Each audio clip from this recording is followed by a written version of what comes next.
Donald Trump अमेरिकेत दुसऱ्यांदा राष्ट्राध्यक्ष झालेले आहेत. अमेरिकेतील हा सत्ताबदल भारतावर देखील परिणाम करणार आहे. याच विषयावर बोलण्यासाठी आपल्याबरोबर आहेत प्राध्यापक किशोर कुलकर्णी सर. सर, अमेरिकेतील डेन्व्हर विद्यापीठात प्राध्यापक आहेत, त्याचबरोबर ट्रम्प प्रशासनात ते एक सल्लागार देखील आहेत. सर, तुमचं साम टी व्हीवरती स्वागत. सर, हा जो सत्ताबदल अमेरिकेत झालेला आहे, ट्रम्प दुसऱ्यांदा आलेले आहेत, भारतावर त्याचा कसा परिणाम होईल? सकारात्मक होईल की निगेटिव्ह होईल? कॉमस्कोर नुसार आता isakal.com आहे देशातील नंबर 1 ची मराठी न्यूज वेबसाईट. प्रत्येक अपडेटसाठी isakal.com ला नक्की भेट द्या. सकारात्मक होण्याचा खूप फायदा पण आहे आणि पॉसिबिलिटी पण आहे. सकारात्मक होईल जेव्हा दोन्ही देश आपापले इम्पोर्ट टॅरिफ कमी करतील आणि असे कमी करायची आत्ता संधी आहे. कारण डोनाल्ड ट्रम्पनी प्राईम मिनिस्टर मोदींना व्हाईट हाऊसमध्ये बोलवलं, त्यांनी दोघांनी एकमेकांशी बोलले आणि जे काय आपण ऐकतो आहे ते ट्रम्पनी प्राईम मिनिस्टर मोदींना सांगितलं, तुम्ही आमचे इम्पोर्ट टॅरिफ कमी करा, आम्ही पण तुमचे कमी करू. ही फार चांगली संधी आहे आणि ह्या संधीचा जर भारताने उपभोग घेतला तर त्याच्यामध्ये खूप फायदा आहे. तुम्ही टेरिफचा विषय काढलात, त्यावरून एक ट्रेड वॉर सुरू झालेलं दिसते, फक्त भारताबरोबर नाही तर जगामध्ये अमेरिकेचं, आणि त्याचा भारतावर कसा परिणाम होतो? बरोबर आहे. राहिलेल्या इतर देशांमध्ये ट्रम्पनी युनिलॅटरली स्वतःहून टॅरिफ बसवलेले आहेत. त्यांना विचारलं पण नाही बसवू का नको वगैरे. चायना, मेक्सिको, कॅनडा, आपल्याला त्यांनी विचारलं आहे. इनफॅक्ट आपल्याला सजेस्ट केलं आहे की तुम्ही कमी करा, आम्ही पण कमी करतो. तर त्या दृष्टीने भारत हा स्पेशली ट्रीटेड कंट्री आहे आणि भारताने त्याचा फायदा घ्यायला पाहिजे. ट्रेड वॉर जे इतर झालं आहे ते अविश्वास आणि विदाऊट एनी नोटीस, तर त्यांचा प्रॉब्लेम हा जास्त आहे चायना, कॅनडा आणि मेक्सिकोचा. ह्या ट्रेड वॉरचा परिणाम असेल किंवा इतर काही कारणं असतील, अमेरिकेतलं शेअर मार्केट कोसळत आहे, भारतावरही त्याचा परिणाम दिसतोय. ही परिस्थिती सुधारेल किंवा बदल होईल? सुधारेल जर सगळे फोर्सेस रिव्हर्ट झाले तर सुधारेल. की जेव्हा सगळेजण म्हणतील ओके आपण निगोशिएटिंग टेबलला येऊया, सगळ्यांनी टॅरिफ कमी करूया पूर्वी, तर हे सुधरू शकेल. पण सुधारणार नाही जेव्हा हे युद्ध आणखी वाढत राहील आणि हे वाढत राहायची शक्यता आत्ता जास्त दिसते आहे. कारण कोणीच कोणाशी बोलायला तयार नाही, कोणीच कोणाशी निगोशिएटिंग, कोणीच कोणाशी कॉम्प्रोमाइज करायला तयार नाही. तर त्या दृष्टीने सध्या तरी फ्युचरमध्ये हे चांगलं होईल असं वाटत नाही.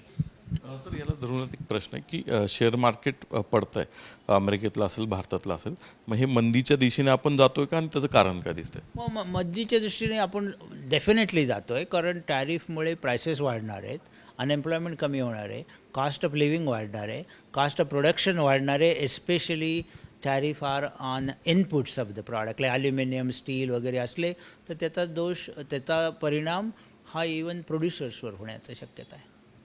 सर, भारतीयाच्या दृष्टीने एक महत्त्वाचा प्रश्न की रुपया तो सतत पडतोय, आणखीनच खाली चाललाय. ही परिस्थिती थांबेल किंवा सुधारेल असं काही शक्यता दिसते तुम्हाला? आहे ना, मला भारताबद्दल खूप प्रेम आहे, बघते. पण भारताचं रुपयाचं अवमूल्यन हे थांबेल असं वाटत नाही आहे. त्याचं मेन कारण की आपली ट्रेड अजून कम्प्लिटली ओपन नाही आहे. आपलं capital account convertibility is not there. भारतीयांना बाहेरचे फायनान्शियल ॲसेट्स बाय करता येत नाही. ते जेव्हा सुरू होईल तेव्हा ती घसरण इव्हन जास्त होईल. सो तुमच्या प्रश्नाला उत्तर द्यायचं म्हणजे की घसरण नाही कमी होणार इतक्यात. सर, दुसरा एक प्रश्न विसाचा असतो, H1B विसा किंवा इतर प्रकारचे विसा. त्यात ट्रम्प आल्यानंतर काही बदल होईल किंवा भारतीयांसाठी सकारात्मक असेल ते?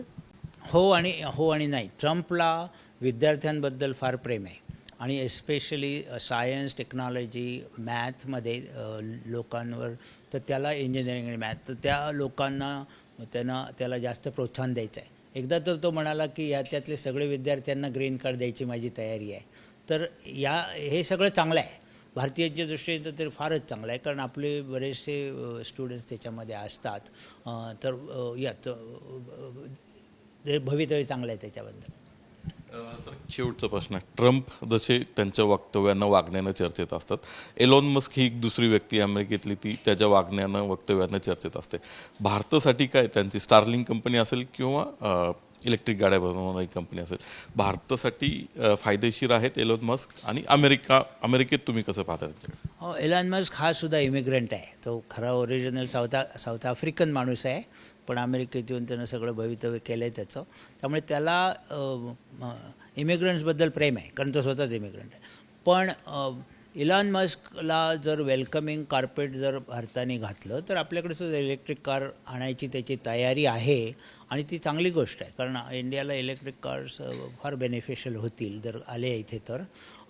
पण इलॉन मस्कचा डॉमिनन्स ऑन ट्रम्प तो खूप कमी व्हायची शक्यता आहे, कारण तो जितका झपाटीने वर गेला तितका तो कमी आहे. कारण सध्या इलॉन मस्कच्या विरुद्ध जनरल अमेरिकन पब्लिकसुद्धा आहे सध्या. धन्यवाद सर. हे होते प्राध्यापक किशोर कुलकर्णी.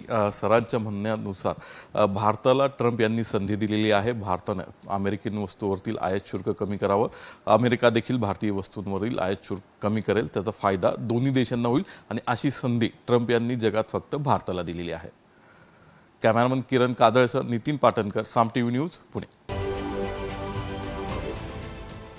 देश विदेशातील प्रत्येक घडामोडींचे लाईव्ह अपडेट मिळवण्यासाठी आता साम टीव्हीच्या सर्व सोशल मीडिया प्लॅटफॉर्मला लाईक, फॉलो आणि सबस्क्राईब करा.